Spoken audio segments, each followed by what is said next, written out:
on Arrhenius equation.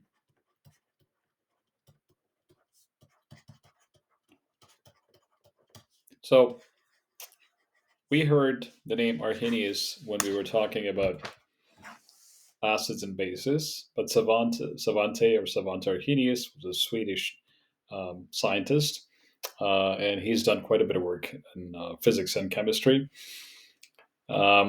So in this case, we are going to be looking at his equation, and his equation relates the rate constant to the temperature and the activation energy of a reaction. Here's what the equation looks like. So rate constant, which is lowercase k, equals A times e to the negative EA over RT.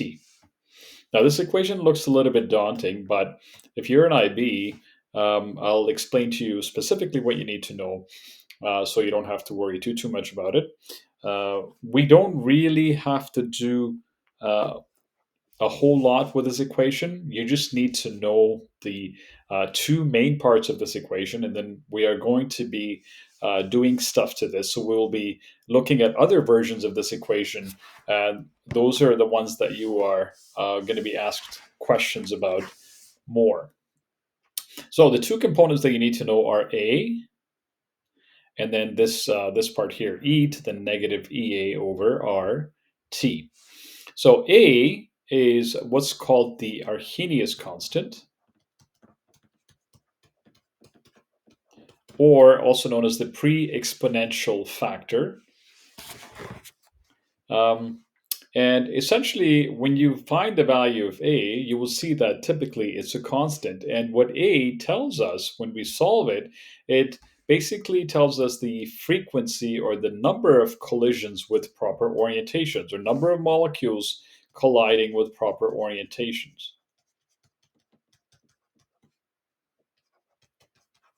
So number of collisions with proper orientation. Now you will see that the reason this is pretty constant is because we cannot affect this. This is something that we have no control over. The molecules will hit each other with proper orientation, and typically in a reaction that's pretty constant. The second part, which is the second component here, which is e to the negative EA over RT, this basically gives us the number or the frequency of collisions with energy equal to or greater than the activation energy.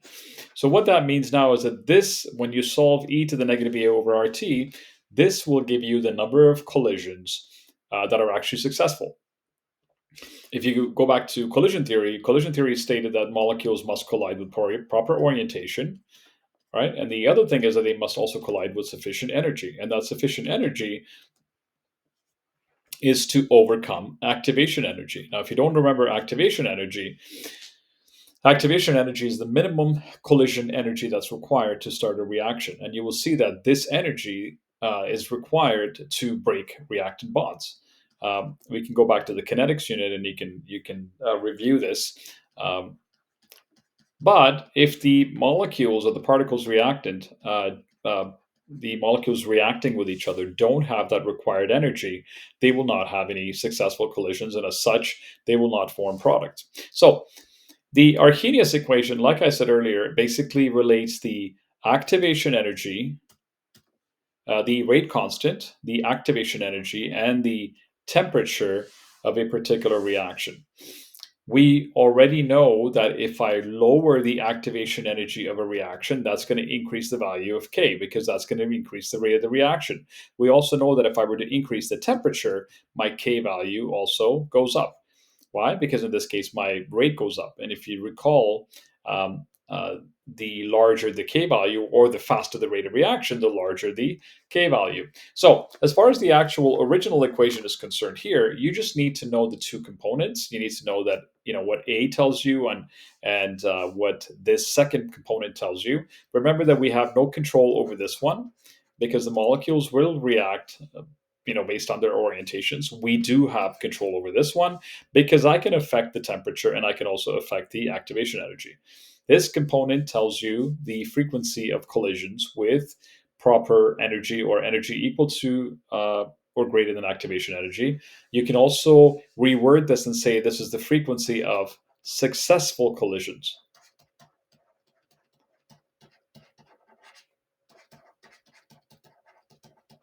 Okay, so that's all you need to know about this one.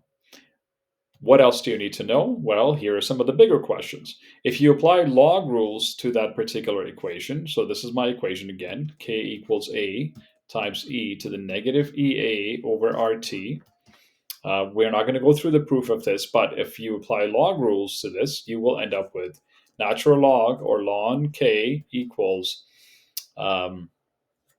negative ea over r times 1 over t plus ln a. Now this looks a little bit scary, but that basically is if you apply log rules to this. And if you take a closer look at this, this is actually in the form of y equals mx plus b. This is the equation of a straight line, where m is your slope, and then of course b is your y-intercept. And y and x are your typical axes of that graph. So you will see here that when we do apply the log rules and we make this equation to this linear form, we can now plot a graph. And this graph is called the Arrhenius plot. My y is ln of k, or ln k, and my x now is 1 over t. So my 1 over t will be down here. And you will see that when you actually do plot this graph, if you had 5 data points, let's say, for example, if you had 5 ln k values at 5 different temperatures, you will get a graph that goes down like this. Let me just make this a little better. You will have a graph that goes down like that. So what would be the purpose of doing this? Well, we make the equation linear and then we make the graph. The main goal here is we will focus on this. You will see that the main goal of using this particular linear equation or the Arrhenius plot here is to calculate activation energy.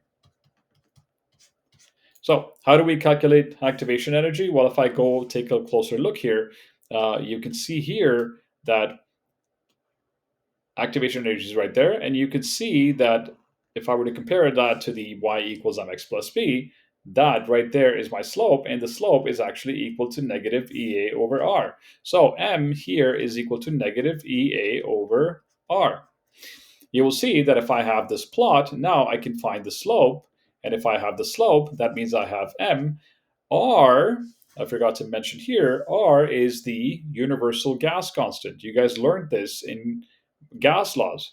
So that is 8.314. And the units I'll leave out for a sec. But if you recall, when we did gas laws, the value of R would change depending on what units you use for pressure. But we're going to leave that alone for a second. We do know R, and we now know slope. So if I have slope, I can now rearrange this equation for activation energy. Activation energy is going to be negative slope times r. Now, the slope of this line will be negative, obviously, because this line is going downward. So this will have a negative slope. Now, there is a negative in this equation. Your slope is also going to be negative, so which means that your activation energy will turn out to be a positive number. Now, that makes sense because activation energy is always positive. Activation energy is never negative. Why is that? Well, if you go back to your potential energy diagrams, here's an exothermic reaction, and here is an endothermic reaction. You can see that the activation energy, if you were to draw lines, these lines are always pointing up.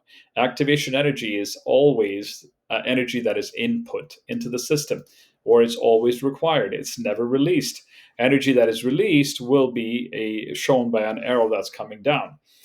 So note to yourself, never ever make sure that your activation energy is never negative. It must always be positive. The other thing you will notice here is when you actually start to do questions using this when you start to calculate activation energy using the Arrhenius plot, because R has joules in its units, you will see that when you solve this, your activation energy is going to be in joules per mole. Okay?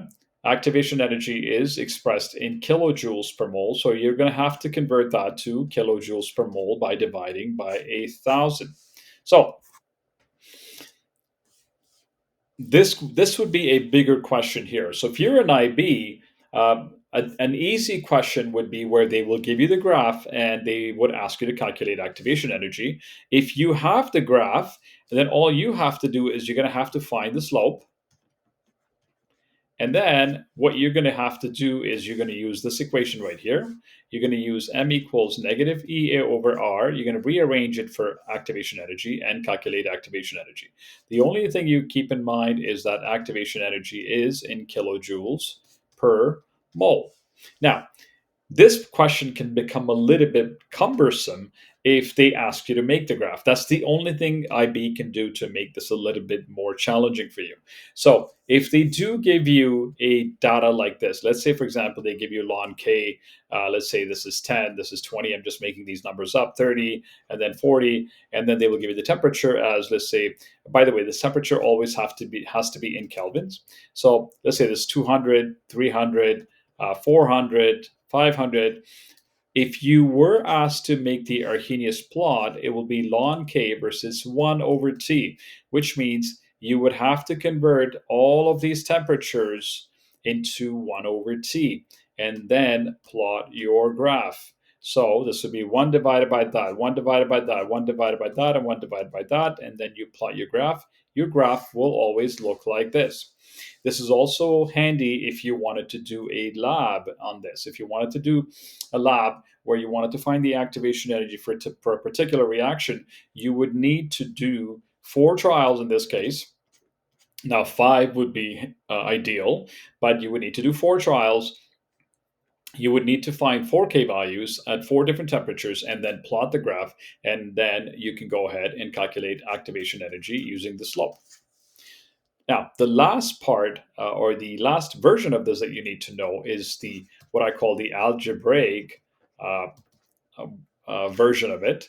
And here, basically, what you're going to be doing once again is you're going to be calculating activation energy, except instead of using your a plot of the Arrhenius plot, you're going to be using this particular one here. So this particular formula here is ln K1 divided by K2 equals negative EA over R times 1 over T2 minus 1 over T1.